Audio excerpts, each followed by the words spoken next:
there, Tiffany here with Years of Years, and it's This Day in Disney for August 10th. And to start off, we're heading to 1960 with Jungle Cat.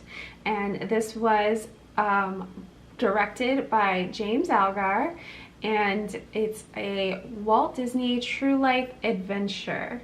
And so this chronicles the life of a jaguar in the South American jungle, mainly Brazil. And it is narrated by Winston Hibler, and it's on Disney Plus, so you can go check it out. And all the at least 3 true life adventures are on Disney Plus right now, and I found them really entertaining. Howard Thompson of the New York Times said at the time that, as written and directed by James Algar, this is one of Mr. Disney's best, intimate, tasteful, strong, matter-of-fact, matter-of-fact. And Los Angeles Times called the film a fascinating study of the greatest hunter cats of all, the jaguar, like all films in this particular series. It is beautifully photographed in Technicolor and shows every evidence of the painstaking work required to produce such remarkable footage. And that is so true. It is so well done. There are so many animals in this particular true life adventure, and lots of animals that you don't normally see here, even at zoos and such. And of course they chronicle the jaguar, and they're pretty intense. I'm just going to tell you that they battle a python, and they battle a crocodile, and so you're gonna have to watch it to see how that turns out. It was pretty intense. But it chronicles all sorts of animals, different animals in there, monkeys, and you know, many of the species of animals are very different than what we have here in America. So it's cool to see these different animals and their habitats and eating different food, and also dealing with the jaguars, dealing with the different dangerous snakes, and dealing with crocodiles and things like that, and how they survive. And I think one of my favorite parts was the sloth. They actually show the sloth with her baby in the tree, but then at one point the sloth is on the ground and moving so slow. And so it really is true.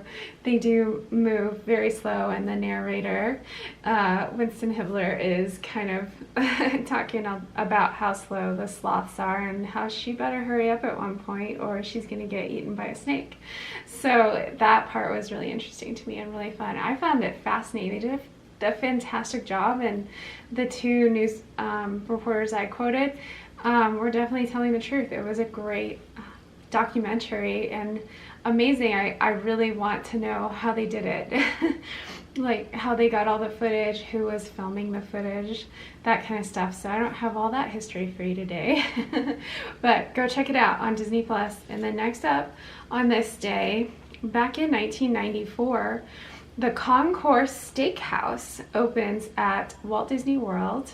It was formerly the Concourse Grill, and this is right on level 4 or floor 4 of the Contemporary Resort, and it's over where the Contempo Cafe is now, which is quick service.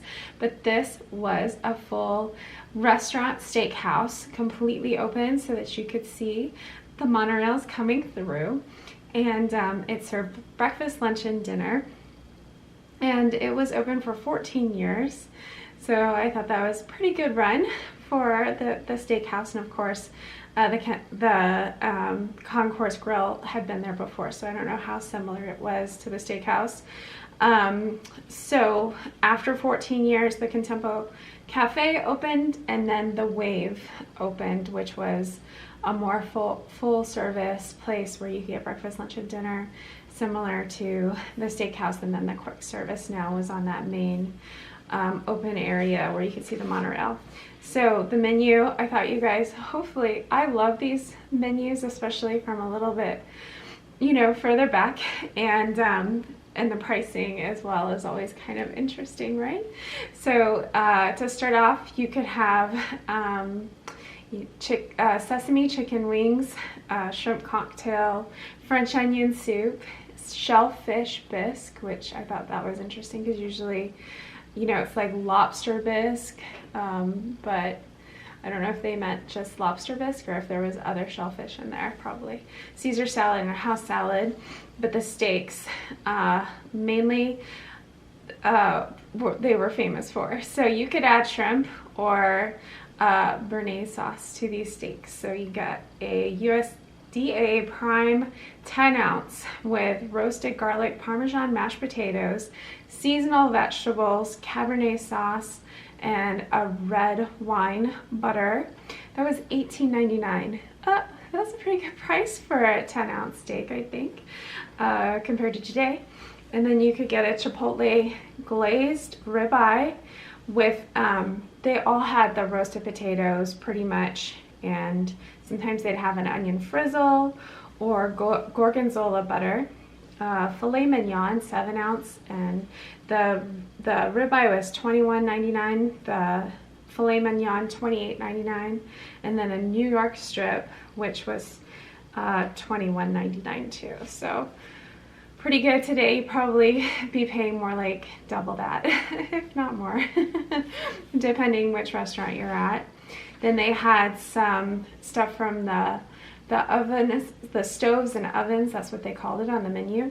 Penne pasta with spinach, tomato, shiitake mushroom, Kalamata olives, and Parmesan cheese. You could add shrimp and chicken to that. It was $13.99, so the same price as a quick service meal today. Full rack of spare ribs for $19.99 with this time smashed bonita sweet potatoes. I thought that was kind of cool to go with your spare ribs. Pesto Parmesan salmon, wild rice, and cucumber dill for $16.99. Sounds good. Oven roasted prime rib, re-mashed Yukon Gold potatoes, and that was going to be $21.99. And then you get a char crusted half chicken with rosemary potatoes, and that's $15.99.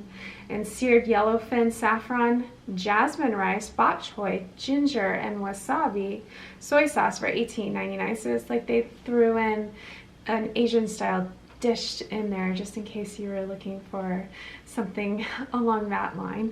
And then the desserts, Kahlua cappuccino cheesecake. This was interesting. Tell me if you've ever had this. Chocolate pudding with chocolate ice cream and a praline cream. I've never had chocolate pudding and chocolate ice cream together, so I'd like to hear about that if you have.